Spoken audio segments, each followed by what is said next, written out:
இன்றே டவுன்லோட் செய்து உங்கள் ஃபேவரட் ஷோக்களை என்ஜாய் பண்ணுங்க. தப்பா எடுத்துக்காதீங்க, எனக்கு எல்லாமே புரியும். நம்ம வீட்டோட நிலைமை அதெல்லாம் எனக்கு புரியுது. அப்படி இருக்கும்போது இந்த நேரத்தில் நீங்கள் எப்படி இதை வாங்கினீங்க? கடன் கிட்ட வாங்கினீங்களா? கடன் ஒன்றும் வாங்கல மாப்பிள்ள.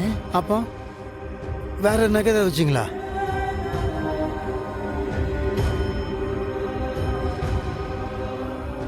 எனக்கு தெரியும் நீங்கள் இந்த மாதிரி எதாவது பண்ணி தான் இந்த மாதிரிலாம் பண்ணியிருப்பீங்கன்னு. நீங்கள் முதல்ல இதை கொண்டு போய் கொடுத்து நீங்கள் கடன் வாங்கியிருந்தாலும் சரி, இல்லை நகை வச்சிருந்தாலும் சரி, அதை நீங்கள் மறுபடியும் வாங்குங்க. மாப்பிள்ள, இது நான் உங்களுக்கு அன்பா செய்யறது. இது எங்களோட கடமை தான். தயவு செஞ்சு இதை ஏத்துக்கோங்க. ஐயோ, அன்புன்றது இங்க இருந்தா போதும், எதுக்கு இதெல்லாம்? ஆமாமா, இவர் சொல்றது கரெக்ட் தான். இப்ப இருக்கிற கஷ்டத்துல இந்த கடமையெல்லாம் செய்யணுங்கிற அவசியமே இல்லம்மா. அவரும் நானும் இதை எதிர்பார்க்கல. ப்ளீஸ், அவர் சொன்ன மாதிரியே நீ இதை திரும்ப கொடுத்துரு ப்ளீஸ்.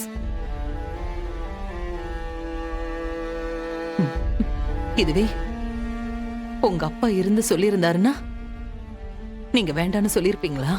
ஐயோ மா, பின்ன என்ன? நீங்களே நான் கஷ்டப்படுறேன்னு சொல்லி சொல்லி என் மனசை காயப்படுத்துறீங்க. சாரிம்மா, ஆனா ஏன் இப்படி பேசுற? துளசி, இது நான் செய்ய வேண்டிய முறை. இத நீங்க ஏத்துக்கலனா அப்புறம் அது எனக்கு எவ்வளவு குற்ற உணர்ச்சியா இருக்கும் தெரியுமா?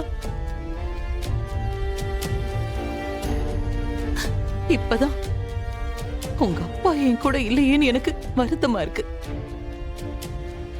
அம்மா, என்னம்மா நீ? பின்ன என்ன அஞ்சலி, எனக்கு உங்க அப்பா இல்லங்கிற வருத்தம் உள்ளுக்குள்ள இருக்கு. என்ன சுத்தி இருக்கிற நீங்க எல்லாரும் அதே பார்வையோட என்ன பரிதாபமா பாத்துட்டு இருக்கீங்க.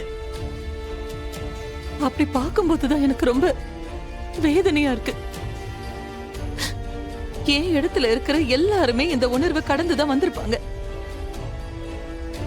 பரிதாபம் அது என்னைக்குமே ஆறுதலா ஆகாது அஞ்சலி.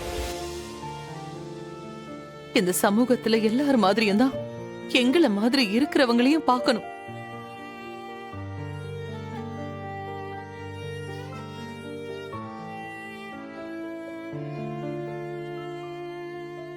சரி கொடு. இந்த மாப்பிளைக்கு போட்டு விடு.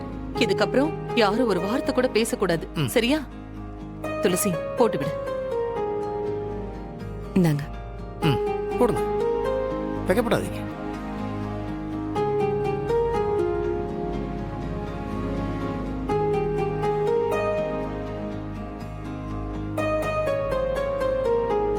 அப்பா, ம், உங்களுக்கு செயின் சூப்பர். அப்படியா? இத மாப்பிள்ளை செயினா? என்ன கலாய்க்கிறியா? இருக்கட்டும்.